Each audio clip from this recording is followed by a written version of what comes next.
As Prime Minister, I will also undertake a government-wide effort to remove the inter-provincial trade barriers that have held back our federation for so long.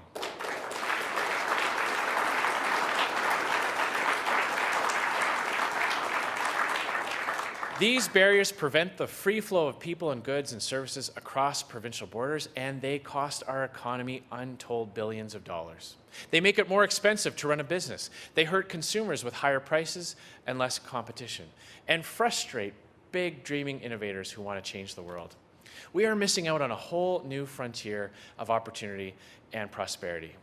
The IMF estimates that eliminating interprovincial trade barriers could add $90 billion to Canadian GDP. That's almost equivalent to the entire economic output of Canada's transportation industry.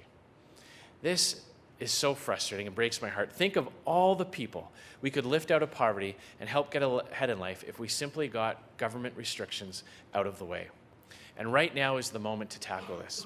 We have a once-in-a-generation opportunity with a new wave of free enterprise, pro-trade premiers in place across the country to fix this economic injustice once and for all.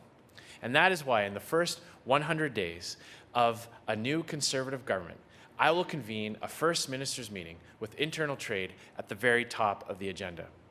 Dans les 100 premiers jours du nouveau gouvernement conservateur, je vais convoquer les provinces à une rencontre dont le premier article à l'ordre du jour sera le commerce intérieur. Notre objectif sera simple: conclure une nouvelle entente de commerce inter-provincial véritablement vrai. Our goal will be simple: a brand new and truly free interprovincial trade agreement, the Interprovincial Free Trade Agreement. And to do it, I will appoint a Minister of Interprovincial Trade, whose sole responsibility will be to lead the negotiations and the implementation. Now, I'm not talking about a simple memorandum of understanding. Our previous Conservative government made huge progress on this issue with the Canada Free Trade Agreement. However, since coming into force 2 years ago, the Liberals have done virtually nothing with it. In fact, there are 130 pages of exemptions. The Interprovincial Free Trade Agreement that we will propose will be a real free trade deal, like NAFTA, like CETA, and like the TPP, and negotiated freely in the spirit of open federalism with nothing more than the basic promise of greater prosperity, bringing all parties to the table.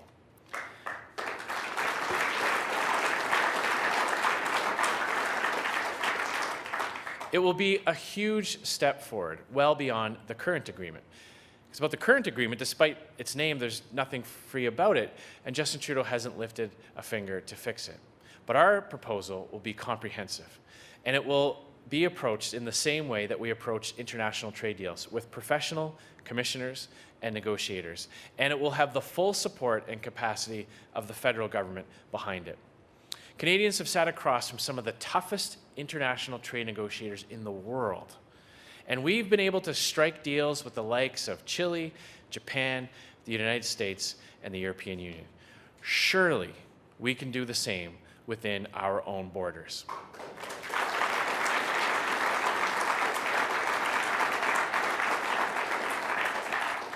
We are one free country. We should have one free market.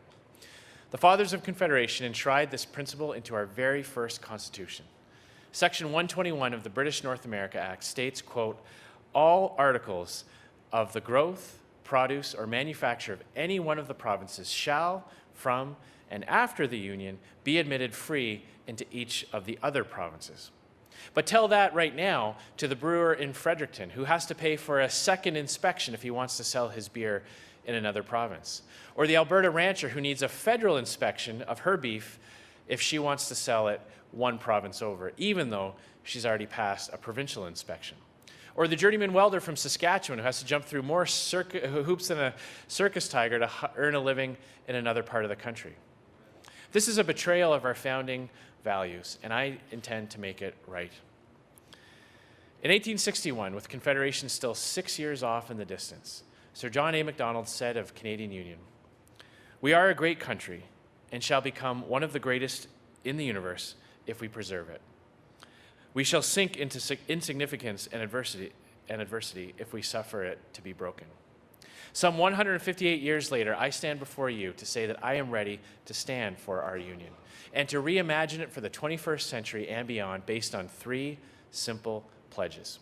I will commit to open federalism, recognizing that you cannot exercise authority without true accountability. I will push ahead with a transformative corridor project that will both unite our people and liberate our resources. And I will work tirelessly to tear down trade barriers between provinces and territories that have held captive our nation's potential for far too long, so we can fully realize the benefits of Confederation that were promised 151 years ago. That is my vision for Canada, ladies and gentlemen, one where Canadian unity is brought about through shared success and shared prosperity. That is what I am excited to bring to the Canadian people this October's election. I hope I can count on your support. Thank you very much. Merci beaucoup.